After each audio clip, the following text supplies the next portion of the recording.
Welcome to Bang to Bite. This is a run through on my new air rifle. This is my first FAC air rifle. It is, as you can see, one of the new FX Leopards.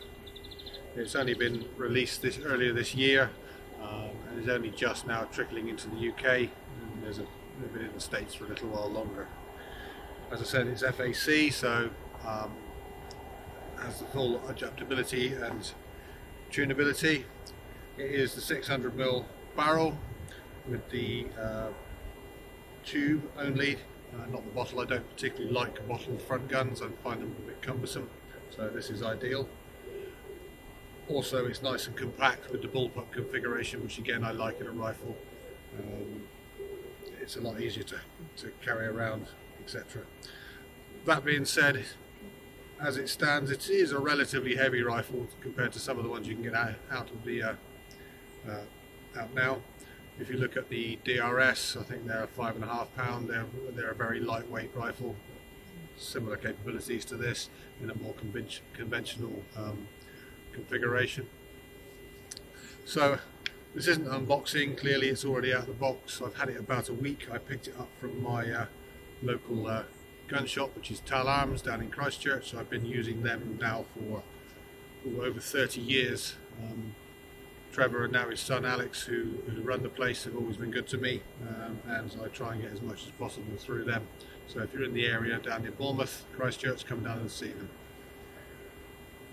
So I've changed it a little bit, or from standard so far, nothing particularly drastic. As I say, I've been using it for about a week in my gardens at the moment. There's a few niggles and personal things I want to change, or would prefer weren't the way they were, but that's the way it is. So let's go through it. On the front end, I have a moderator. This is a Huma 40 Mod X, so it's a modular one. So you've got 4 baffles you can unscrew, and each baffle has a splitter in it to split the compartment into 2 parts, and it also has the QD release third turn system on there for quick on and off. Again, it makes the rifle quickly and easily to pack down.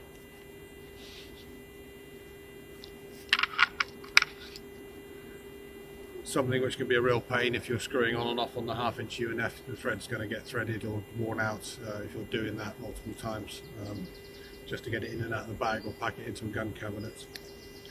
So it's a good fit with the rifle. It goes on and off quickly. We come back, I've got a bipod on here at the moment, which is fitted to a Picatinny rail, which is connected with M-LOK to the M-LOK slots underneath. I don't generally hunt or go out stalking with a bipod. Generally, everything I want to shoot is in long grass, and bipods don't really get you over, so I always use sticks or this tripod, depending on what I'm doing. The camera is actually sitting on my sticks at the moment because this original tripod was bought to be the filming tripod, and now it's sort of gone over to my ratting and close rabbiting shooting platform. Got a modification, or just an add-on I've made, trying to get rid of some of the solid blackness of the rifle and break it up. I've made a wraparound Kydex cover to cover this section, which is bolted into the M-LOK fittings using simple bolts, or the M-LOK bolts. This is Cryptek Mandrake on a small scale pattern, which I had in my workshop. I used to make a lot of Kydex for knives and other things, so I've got a lot of it lying around still. The front camouflage is simply Jack Pike. They do a neoprene shotgun barrel cover, so this on here is the double barrel cover, which is about 50mm diameter it takes up to, and this on here is the single barrel cover. You can see I've utilised M-LOK QD fittings, one here which goes straight onto the rail, and it's actually on the bridge because you can't actually use the slot underneath when the bridge is fitted. Even though they've machined around it, it's not really easy to use. Coming further back, something that FX really need to look into is they don't supply sling fittings on a lot of their rifles, or there's one, and a lot of these metal chassis type rifles don't have any at all. As a hunter, you really need a sling to carry this, especially as this is a medium weight rifle, we'll say. It's about the same weight as my deer stalking rifle, so it's not a problem, but it's not something you want to be holding in your hand for several hours while you're walking around.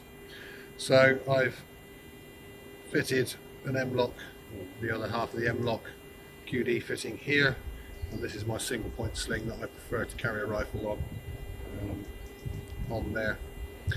I've changed the pistol grip.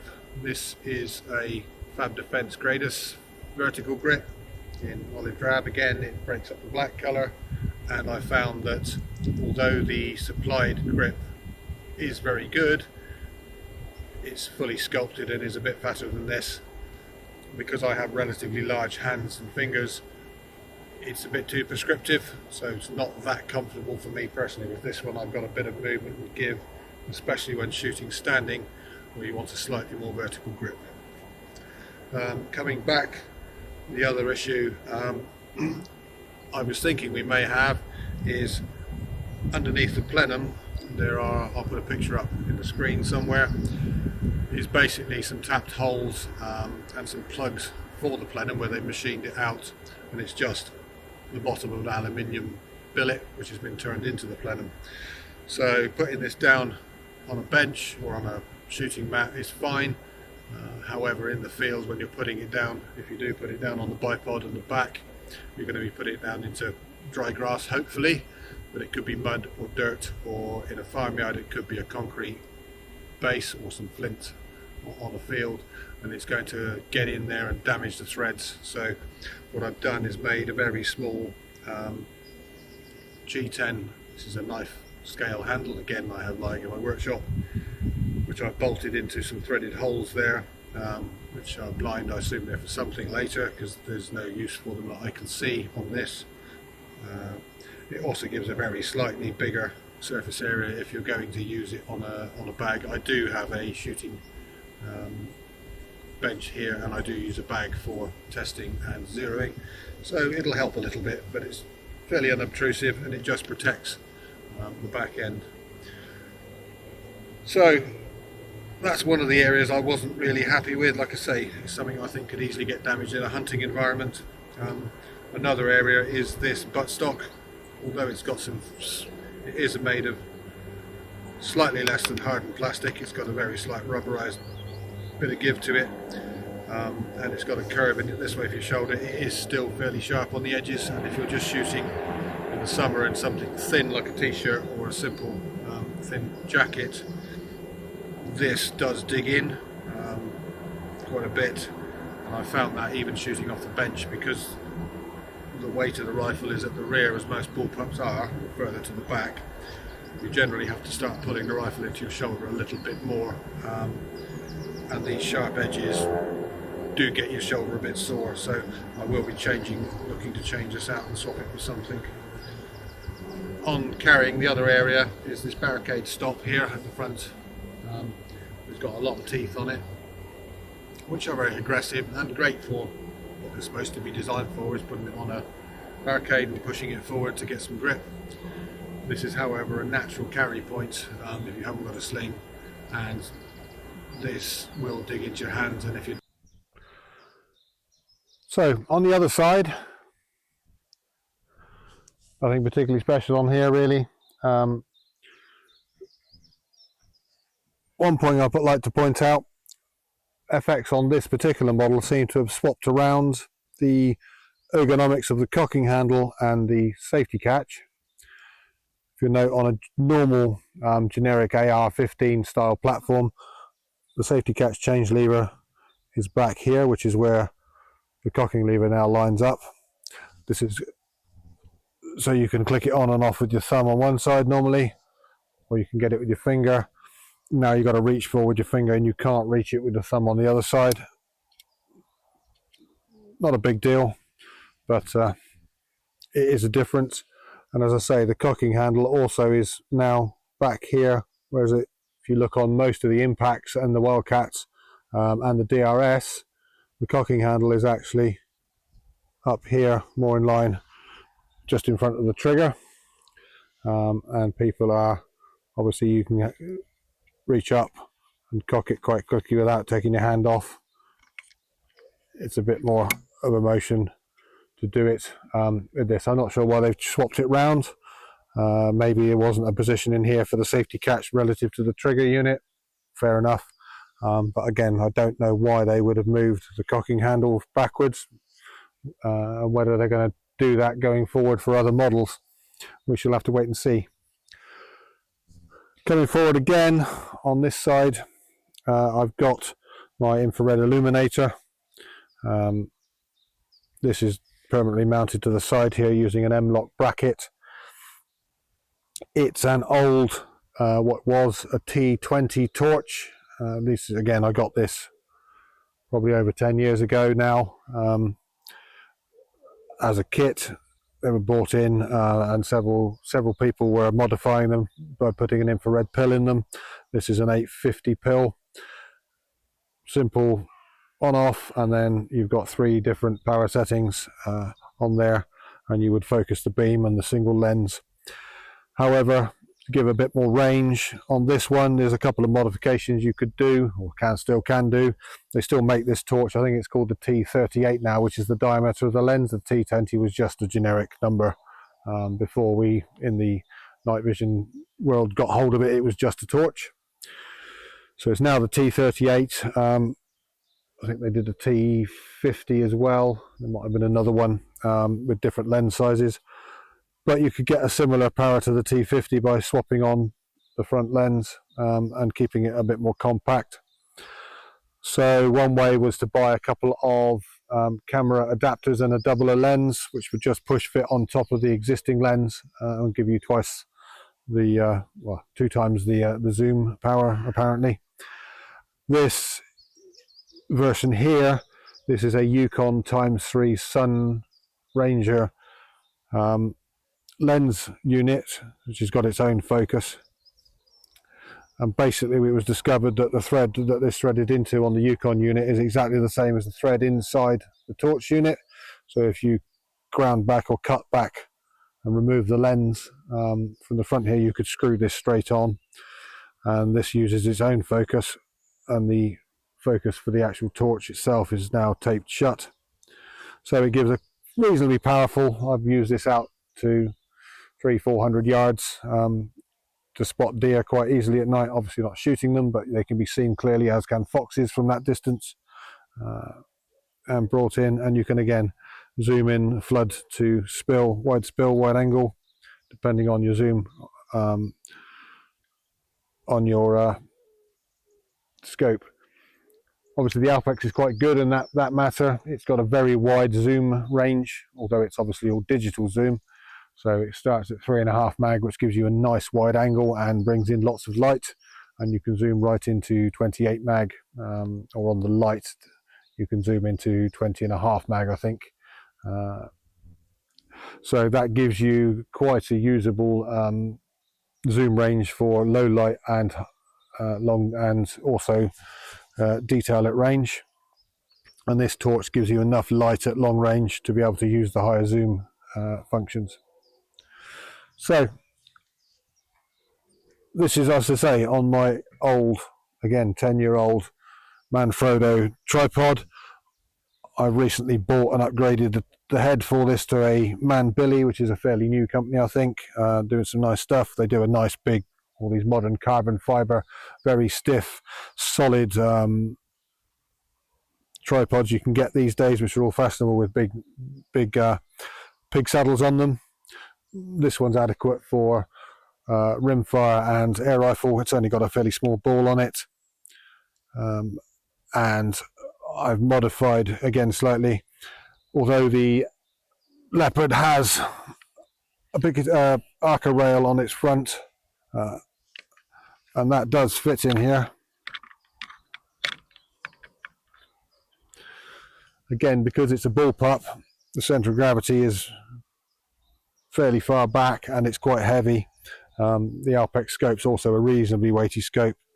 It's obviously not quite so easy to keep on the ball joint, and you have to tighten this relatively small joint ball up to keep it gripped. And if you do that, you can't really move it around quite so easily.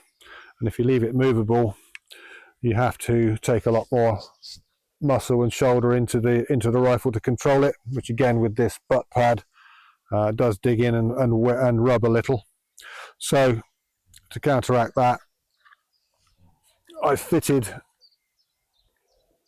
basically the little Arca adapter that came with the Manbilly ball joint. Luckily there's a threaded hole in the trigger guard on M4 one that I've just bolted straight into. I believe that's one of the two holes, threaded holes used to fit a Picatinny rail on the bottle version, the other hole being in the block that replaces the barricade stop. So again, it's quite handy, and that literally puts the centre of gravity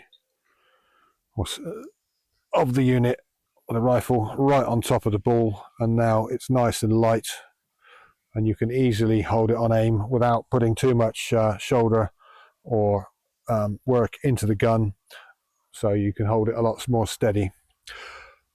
I'll take it off the tripod now and swap over to the sticks that the camera's on, just to show you how I use this and my other rifles for stalking. As I say, this is a setup I use for static close range ratting, maybe a bit of rabbiting if I'm going to be sitting in the same place and it's relatively close. It lifts you up out of the grass, and you're again shooting slightly down off of sticks and tripods, which gives you a better backstop than if you're just a few inches above the ground and shooting parallel. So let's take this off, and I'll be back in a second. Okay, so for stalking, or with air rifle or rifle or whatever, I generally prefer to use sticks. So sticks are generally basically a stick. You can have a single stick. Some people just have a pair of sticks that turn into a Y. They can be expensive ones like these, or just some bamboo canes and a bit of wrap. A lot of people make them out of those. And you can have different numbers of legs. As I said, a single point, simple bipod, or quad sticks, which are simply this, or this one's got an extra leg on it, so which I prefer to use. It gives you a very stable platform, which you can actually, if the rifle's right, you can leave it sitting on there, and it holds it very well. It gives you just enough movement to alter once you've set it up, you can track something reasonably well before you have to move the whole thing. Obviously it's not quite as movable or quick over longer panning distances as a tripod, so they both have their advantages and disadvantages. However, it is a lot more stable, or can be, than a tripod, I find, or certainly for my relatively lightweight cheap tripod. So as you can see, I have the rifle on my sling, the point that I put on the side. I was wondering whether I would have to remove the regulator pressure gauge, because once it's set up I'm not really worried about it, but I think it might be okay. It's not going to get bashed around too much, it's not digging in. And now the rifle's like this, it's pointed in a safe direction, which is the ground, and will always be pointed at a safe direction, which is not in the sky. I really don't like rifle barrels being waved around, slung over shoulders and all sorts. It just doesn't look right, sorry. So this is always pointed at the ground, or it's been brought up to be pointed out what you intend to shoot with it. So rifle on the sling swivel by the side. We can then, I normally deploy this with the fifth leg as a tripod. You can then bring the rifle up. As this has got a nice flat foregrip on it, it sits on this very well. You can actually shoot from this, and as you can see, you don't need to unsling the rifle. You can then pull back and drop the rifle into the rear part. You can alter your elevation, put the leg down, and you've got pan here, and it is absolutely rock solid. be there for a period of time. You can just unclip. It is pretty stable on this, especially with the flat front end, but you can keep an eye on it, keeping a hand on it, scan, see what you want to do. You've got no weight on you, no stress, and obviously you can sit and wait for as long as you need. Laser range find if you're using a normal scope and rifle setup, and go from there.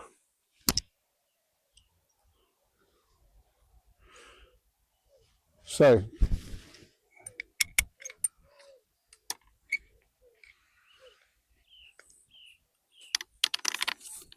there we go.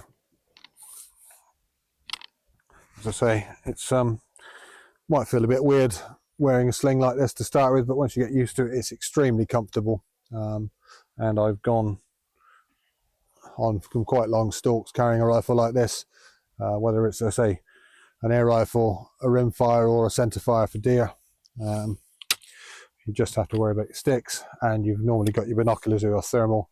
You can use both hands and not worry about your rifle. It's always on you. You don't need to take it off to put it down.